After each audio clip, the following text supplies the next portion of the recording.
सबसे बड़ा competitor actual में आपके अंदर का फियर है। सेल्फ स्टडी अगर हम देखें तो वो हमारे पढ़ाई के स्ट्रेटजी में इंग्रेन्ड रहा है बचपन से, राइट? Exactly. जब भी हम स्कूल एजुकेशन देखें, कॉलेज एजुकेशन देखें, पर जब मैं बात करता हूँ यूपीएससी की, मैं इसको थोड़ा सा डिफरेंट इसलिए मानता हूँ क्योंकि यूपीएससी अपने आप में काफ़ी डिफरेंट एग्जाम हो जाता है बाकी एग्जाम्स के कंपैरिजन में।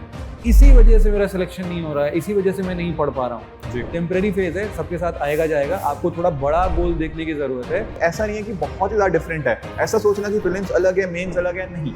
यूपीएससी की प्रिपरेशन में ना हम सभी लोग को सबसे बड़ा कॉम्पिटिटर कौन मिलता है?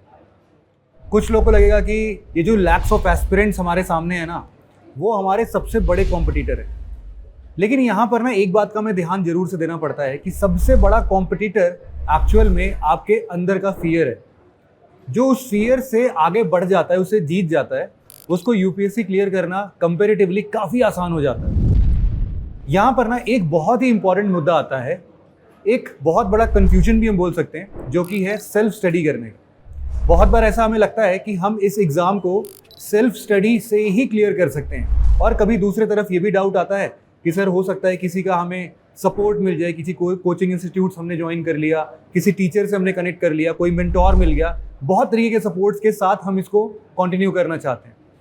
तो इसी मुद्दे पर आज के इस वीडियो में हम लोग डिस्कस करना चाहते हैं, जहां पर अभी हमारे साथ नितिन सर, ऋषभ सर हैं, और हम लोग सेल्फ स्टडी कैसे करना है और किन के लिए सेल्फ स्टडी बना है एक्चुअल में, इस सभी मुद्दों को हम बहुत अच्छे तरीके से एक्सप्लोर करेंगे। तो चलते हैं एक बहुत ही बेसिक से क्वेश्चन के ऊपर। सबसे पहले नितिन सर आपसे पूछते हैं कि आपके हिसाब से एक्चुअल में सेल्फ स्टडी क्या होता है? Thank you Shivam sir. Self study sir मेरे हिसाब से जो मैं बोलूँगा उसको काफ़ी डिस्टिंक्ट सा कुछ बना दिया गया है, बट सेल्फ स्टडी अगर हम देखें तो वो हमारे पढ़ाई के स्ट्रेटजी में इंग्रेन्ड रहा है बचपन से, राइट? Exactly, sir. जब भी हम स्कूल एजुकेशन देखें, कॉलेज एजुकेशन देखें, तो हमारा एक फॉर्मल स्ट्रक्चर है एजुकेशन का जो हमको पढ़ाई में हेल्प करता है, एंड देन हम किसी भी सब्जेक्ट में एक्सेल करने के लिए, खुद से उस सब्जेक्ट में प्रोफिशिएंट बनने के लिए एफर्ट्स डालते हैं, टूल्स लगाते हैं, स्ट्रेटजीज लगाते हैं, बुक्स पढ़ते हैं, व्हाटएवर जो भी जैसी रिक्वायरमेंट हो। मेरे हिसाब से वो सेल्फ स्टडी है। यूपीएससी के फील्ड में इसको सम सॉर्ट ऑफ डिफरेंट कुछ बताया जाता है, बट आई डोंट थिंक ये ज़्यादा कुछ डिफरेंट है, इट्स द सेम थिंग। तो एजुकेशन में आप अगर यूपीएससी में सेल्फ स्टडी की बात करें तो मेरे हिसाब से आप चीज़ें कहीं से सीख रहे हो, उसके बाद how to get proficient in your subjects और कैसे आप एग्जाम की तरफ बढ़ते हो, उसके लिए जो आपको खुद से करना है अंटिल आप एग्जाम क्लियर करते हो, उसी को सेल्फ स्टडी बोलते हैं। उसमें कुछ नए चीज़ें आपको करनी पड़ेंगी क्योंकि एग्जाम कॉम्पिटिटिव नेचर का है। अगर यही हमारा स्कूल एजुकेशन होता तो मे भी हम एक नॉर्मल सा सेल्फ स्टडी से काम हो जाता। इसमें थोड़ा सपोर्टेड सेल्फ स्टडी हो या गाइडेड सेल्फ स्टडी हो, स्ट्रक्चर्ड सेल्फ स्टडी हो, तो वो इजिली हमको गोल तक ले जा सकता है। मेरे हिसाब से ये रहेगा। बाकी आप लोग इस पे अपनी कुछ राय रखिए। सर आप बताएं कुछ। बिल्कुल सर, अगर मैं बात करूँ सेल्फ स्टडी की ना, तो जैसा नितिन सर कह रहे थे कि सेल्फ स्टडी कोई नई चीज़ नहीं है, पर जब मैं बात करता हूँ यूपीएससी की, मैं इसको थोड़ा सा डिफरेंट इसलिए मानता हूँ क्योंकि यूपीएससी अपने आप में काफ़ी डिफरेंट एग्जाम हो जाता है बाकी एग्जाम्स के कंपैरिजन में। बाकी एग्जाम का सिलेबस काफ़ी हद तक हमें पता होता है कि क्या पढ़ना है। यूपीएससी में सिलेबस हाँ पता है मेंस का क्या सिलेबस है, पर फिर भी कई बार बच्चों को कंप्लीट क्लैरिटी नहीं होती। बिल्कुल। मैं आपको एक एग्जांपल देता हूँ। अभी कुछ दिन पहले मेरे से एक बच्चे की बात हुई, उन्होंने मुझे बताया कि सर मैंने दुनिया की सारी कंट्रीज के कैपिटल्स याद कर लिए हैं। जी राइट, मैंने ये भी याद कर लिया है। तो मैंने उसको पूछा कि क्या कभी आप लोगों ने ये देखा कि क्या ये यूपीएससी पूछता है? तो उसने पूछा कि सर मुझे तो इसका पता ही नहीं, मैंने तो सेल्फ स्टडी किया, मुझे लगा कि यूपीएससी में सब कुछ पूछा जाता है, तो मैंने ये भी रट लिया, वो भी रट लिया, विदाउट इवन नोइंग कि यूपीएससी की डिमांड क्या है। सेल्फ स्टडी इंपॉर्टेंट है, बिना सेल्फ स्टडी के एग्जाम नहीं क्लियर होता, इसमें कोई डाउट की बात नहीं है। पर अगर हमें ये नहीं पता होगा कि किस डायरेक्शन में सेल्फ स्टडी करनी है, तब वो व्यर्थ है। स्पीड जरूरी है, पर बिना एक्यूरेसी के स्पीड तो यही है कि हम हवा में तीर चला रहे हैं। So it is very important कि हम मेहनत करें बट सही डायरेक्शन में हो। एंड जब यहाँ पे सेल्फ स्टडी की बात कर रहे हैं, तो जैसे मैंने आपको इसी का एग्जाम्पल दिया, ऐसे बहुत सारे एग्जाम्पल्स होते हैं कि 2-3 साल तक पढ़ते जा रहे हैं, एग्जाम क्लियर नहीं हो रहा, फिर सोच रहे हैं कि क्यों नहीं क्लियर हुआ। अब जैसे अभी मैं आपके साथ डिस्कशन भी कर रहा था, एक हमारा IDMP जैसे होता है जी, उसमें बच्चे को यही सिखाया जाता है कि अगर आप तैयारी कर रहे हो self study, it is very good, but साथ साथ आप एक डायरेक्शन जरूर पकड़िए। अगर आप लेट्स से कोई टॉपिक पढ़ रहे हो, पॉलिटी का पढ़ रहे हो, इकोनॉमी का पढ़ रहे हो, ज्योग्राफी, कोई भी सब्जेक्ट का पढ़ रहे हो, साथ साथ में आप प्रीलिम्स की प्रैक्टिस कीजिए। देखिए कि क्या आपसे प्रीलिम्स के एमसीक्यूज लग पा रहे हैं, नहीं लग पा रहे, क्या आप मेंस के साथ में आंसर राइटिंग प्रैक्टिस कर पा रहे हो, उससे आंसर बना पा रहे हो अच्छे से। अगर ये नहीं कर पा रहे हैं, दैट मीन्स कि आपके एफर्ट्स तो हैं पर शायद वो गलत डायरेक्शन में है। हार्ड वर्क जरूरी है, बट बिना स्मार्ट वर्क से ये एग्जाम नहीं निकलेगा। मेरा तो सर ये मानना है। बिल्कुल सही बात है सर, मतलब मुझे भी ये ऐसा ही लगता है कि this is not the game जहाँ पर ना आप सिर्फ पढ़ते जाते हैं। चेक्स एंड बैलेंस का सिस्टम अगर नहीं रखा है आपने तो you will and up nowhere. आप कहाँ जा रहे हैं कुछ नहीं पता है, बहते चले जा रहे हैं, जहाँ पर गोल है ना वो कभी पहुंचेंगे ही नहीं। यहीं से ना एक और क्वेश्चन समझ में आता है कि बहुत बार ना बिगिनर्स के मन में ये डाउट आ जाता है कि सर हम ना प्रीलिम्स या मेंस किसी भी प्रिपरेशन ऐसे ही सेल्फ स्टडी से करना स्टार्ट कर देते हैं। आपने एग्जांपल भी दिया इस चीज का बहुत अच्छे से जी। क्या लगता है आपको सर कि बिगिनर्स के लिए ये सेल्फ स्टडी जैसा कोई भी एक प्रोग्राम हो या फिर खुद से सेल्फ स्टडी करना हो, वो उनके लिए कितना बेनिफिशियल है, या फिर मैं यूं बोलूं कि किनको सेल्फ स्टडी अभी उनको करनी चाहिए, किन के लिए मोस्ट सूटेबल है? जी सर इसके लिए आई थिंक मैं 2-3 क्राइटेरिया बच्चों को बताना चाहूँगा। पहली बात तो आप ना इस एग्ज़ाम का सिलेबस अच्छे से समझिए। आप समझिए कि सिलेबस की डिमांड क्या है। एक बार आपको इन चीज़ों के ऊपर क्लैरिटी है ना, एंड आपको ये भी पता है कि क्या क्या पूछा जाता है, तब शायद आप इस एग्ज़ाम को कर सकते हो। इसी में मैं ऐड ऑन करना चाहूँगा, काफ़ी बच्चों को ये लगता है कि सर 4 सब्जेक्ट है, पॉलिटी, इकोनॉमी, ज्योग्राफी, हिस्ट्री, उनको लगता है शायद यही यूपीएससी का सिलेबस है, बट नहीं। यूपीएससी में इंटरनल सिक्योरिटी, सोसाइटी, आपका और बहुत सारे सब्जेक्ट्स हैं, डिजास्टर मैनेजमेंट हो गया, आपका एथिक्स हो गया, एंड गवर्नेंस, सोशल जस्टिस, बहुत सारे सब्जेक्ट्स हैं। अगर आपको यही क्लैरिटी नहीं है तो फिर शायद आपके लिए नहीं बना सेल्फ स्टडी।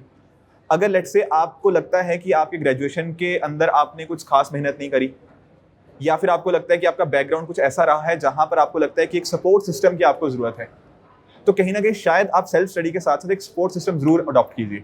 अभी जैसा IDMP का मैं जिक्र कर रहा था, वो यही सपोर्ट सिस्टम है दरअसल में, कि आप अपने एंड पे मेहनत करिए, पर मेहनत से क्या आपको फल मिल रहा है या नहीं मिल रहा, क्या सही डायरेक्शन में मेहनत है भी या नहीं, ये जानना बड़ा इंपॉर्टेंट है। तो सेल्फ स्टडी इंपॉर्टेंट है, बट साथ साथ में एक सपोर्ट सिस्टम अगर होगा ना, तो शायद आपको वो उंगली पकड़ के सही जगह ले जाएगा, डायरेक्शन ओरिएंटेड प्रिपरेशन हो जाएगी। एग्जैक्टली। इससे जो मैं समझ पा रहा हूँ, इससे मतलब आप ये भी कहना चाह रहे हैं कि सेल्फ स्टडी जरूरी तो है, बट सेल्फ स्टडी अपने साथ एक रिस्क भी इंटेल करता है कि अगर वो सही दिशा में ना हो। तो जैसे अगर एक तो सॉल्यूशन वाइज अगर हम इस पे बात करें कि सॉल्यूशन ओरिएंटेशन, मान लीजिए मैं एक स्टूडेंट हूँ और मैं पढ़ाई कर रहा हूँ, और मे बी मैं एक जगह कुछ पढ़ लिया हूँ या नहीं भी पढ़ा हूँ, बट खुद से कर रहा हूँ, और इस पॉइंट पे मेरे को सेल्फ स्टडी ही मेरा कोर पढ़ाई का डायरेक्शन है, तो उस केस में क्या क्या सॉल्यूशंस मेरे को सीख करने चाहिए मार्केट में, या कोई मेरे टीचर हो, सीनियर हो, जो भी हो, जहाँ से भी मेरे को क्या सपोर्ट सीख करना चाहिए इस पॉइंट पे सॉल्यूशन की तरफ अगर बात करें, तो आपको उसमें आप लोगों की क्या राय होगी सर? बताएं सर। सर आई थिंक एक सोल्यूशन तो एक ना मैं आपको इसी में ऐड ऑन करना चाहूँगा एक चीज़।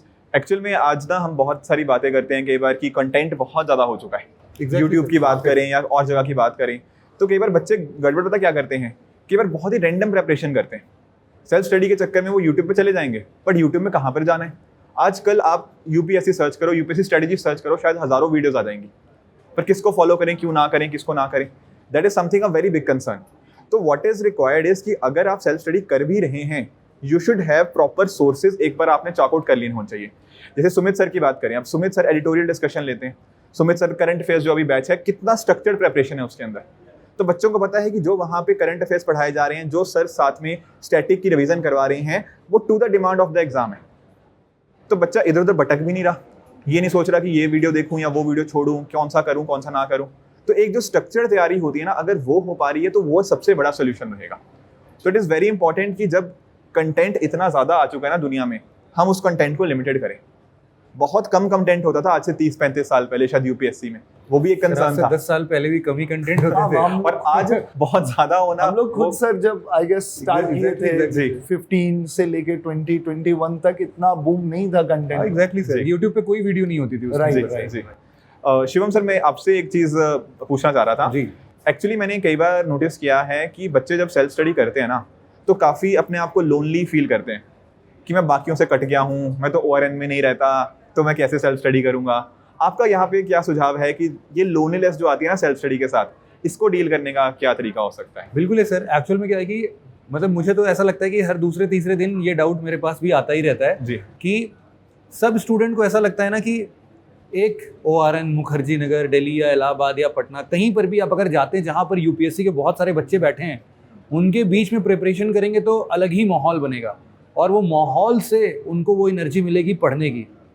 मुझे लगता है कि ना ये शायद उनका बिगिनर सोच है या फिर अभी वो बहुत नैरो सोच रख रहे हैं। थोड़ा सा अगर वाइडन और बर्ड आई व्यू से देखेंगे तो ये एग्ज़ाम शायद ना इस डर से ख़त्म कर देने का मतलब ही नहीं बनता है। मतलब क्या है कि एग्ज़ाम इस पैटर्न पर नहीं डिफाइन होना चाहिए कि आपका पीयर ग्रुप मिलेगा, फिर आप पढ़ाई करोगे, फिर आपने जो सोसाइटी के लिए सपने देखे हैं उनको मतलब उनको सुधारने का फिर आप करोगे। वो इस छोटी सी चीज़ से थोड़ी ना रुकेगा। तो मुझे लगता है कि आपको ना इसके बियॉन्ड देखने की ज़रूरत है। लोनलीनेस डेफिनेटली आता है और मैं यूँ नहीं बोलता कि जो बच्चा बिहार के किसी गांव में बैठ के अकेले कमरे में पढ़ रहा है वही लोनलीनेस फील करता है। मुझे लगता है करोल बाग में बैठ के जो बच्चा अपने कमरे में पढ़ता है वो भी लोनली फील करता है।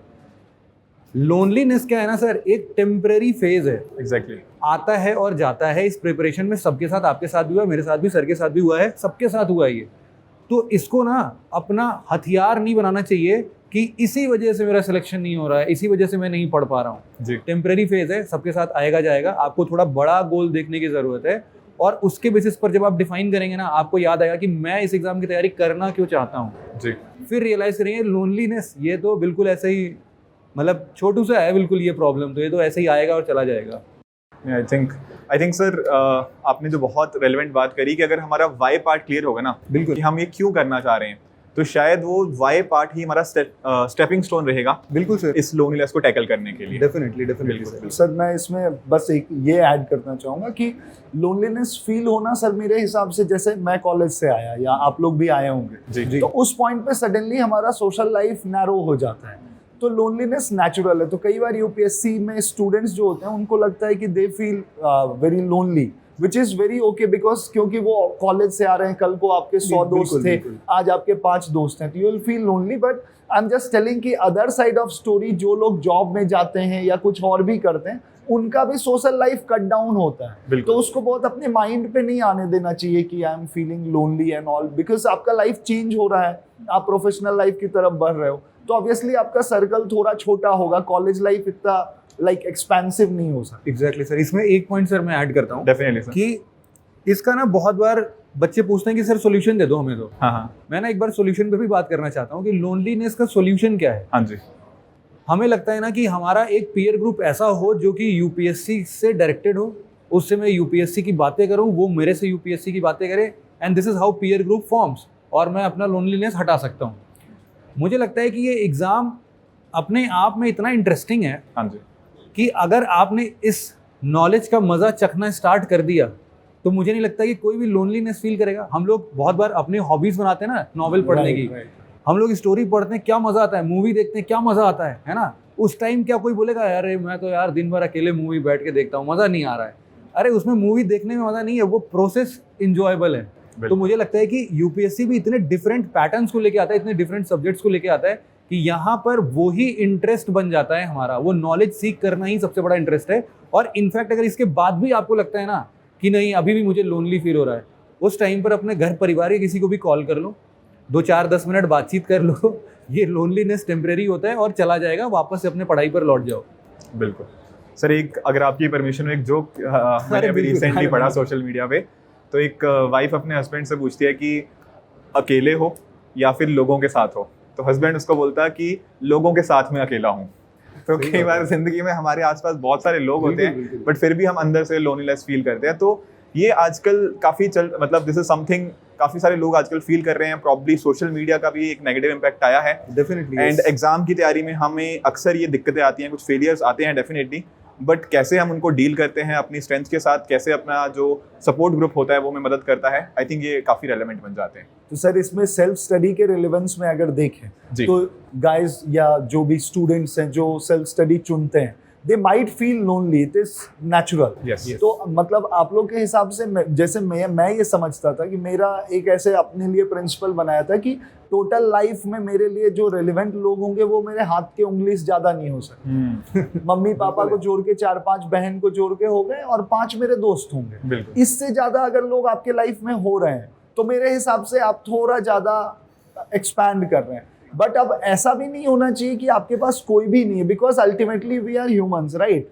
अगर हमको कल कुछ इमोशनल क्राइसिस भी आता है या हम फेल करते हैं या कोई, तो we need a few people, 2-3 who can pull us back, who can help us. तो मेरे हिसाब से पूरा एंटी सोशल भी नहीं होना है सेल्फ स्टडी करने में, but keep the people very limited. 4-5 लोग जो आपके बहुत करीबी हो, जो आपका भला सोचते हो, जिनके लिए आप भला सोचते हो, आई गेस उतने लोगों के साथ आपको हमेशा सामाजिक रहना चाहिए, सोशल रहना चाहिए। बिल्कुल बिल्कुल सर। सर यहाँ पे एक क्वेश्चन मैं और पूछना चाहूँगा कि जैसे कई बार ऐसा होता है ना कि जब हम लोग सेल्फ स्टडी करते हैं तो हमारा फोकस कभी कभी ऐसा होता है कि हमें प्रीलिम्स और मेंस दोनों की तैयारी साथ में करनी है, लेकिन प्रॉब्लम क्या होता है कि जब हम प्रीलिम्स के डर से ही बाहर नहीं निकल पाते तो हम मेंस तक पहुंच ही नहीं पाते।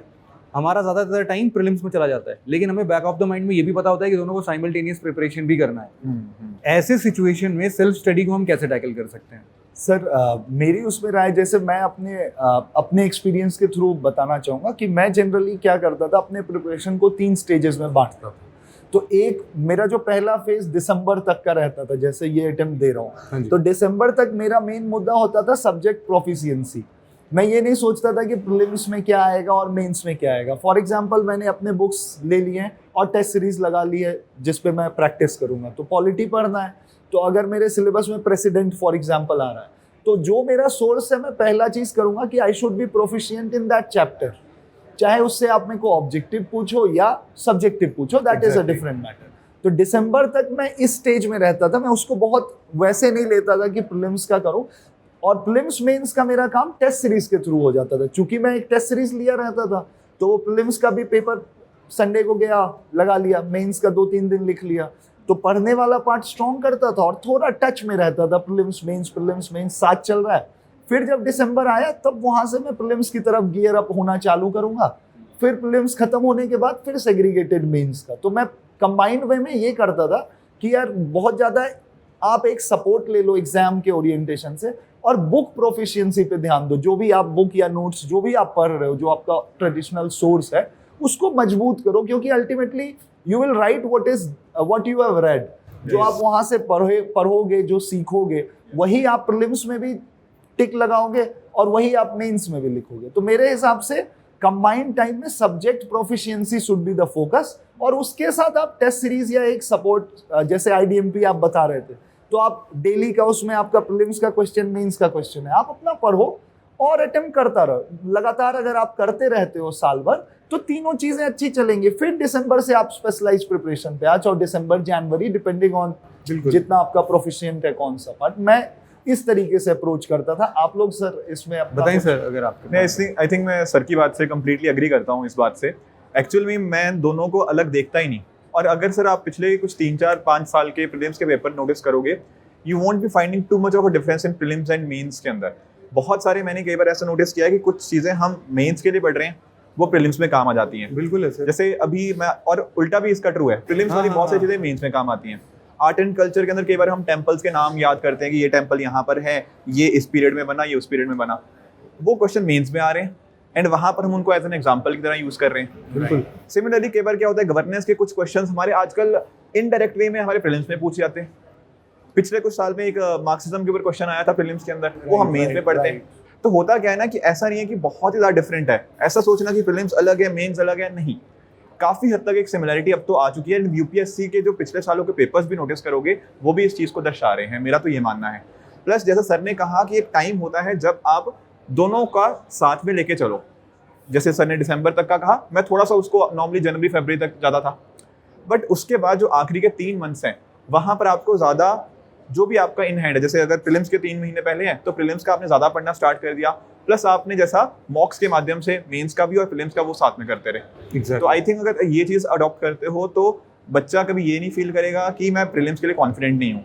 मेंस की तैयारी करने से ना प्रीलिम्स की कॉन्फिडेंस बढ़ता है मेरे हिसाब से, ऐसा नहीं है कम होता है। बिल्कुल। सर आपका सर इसका क्या?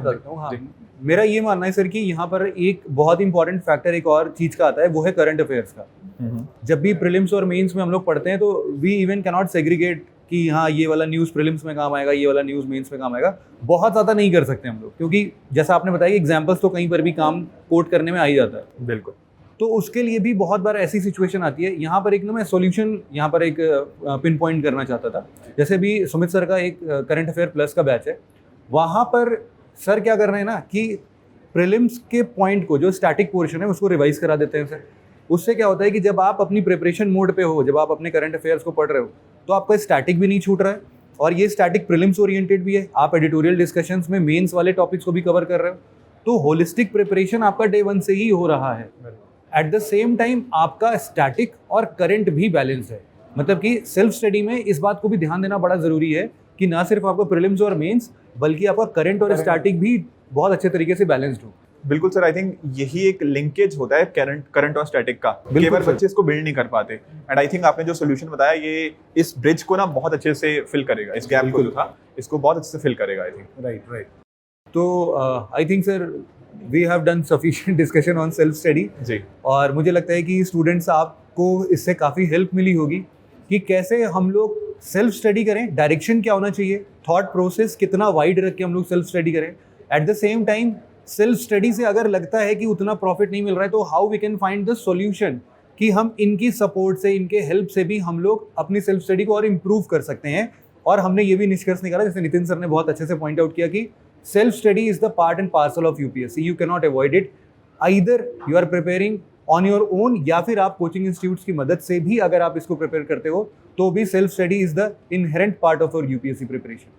तो आई थिंक आपको ये मैसेज डेफिनेटली बहुत अच्छे से समझ में आ गई होगी। आज के वीडियो में फिर इतना ही रखते हैं सर हम लोग। जी sir, thank you so much for being here, for your time. Thank you so much.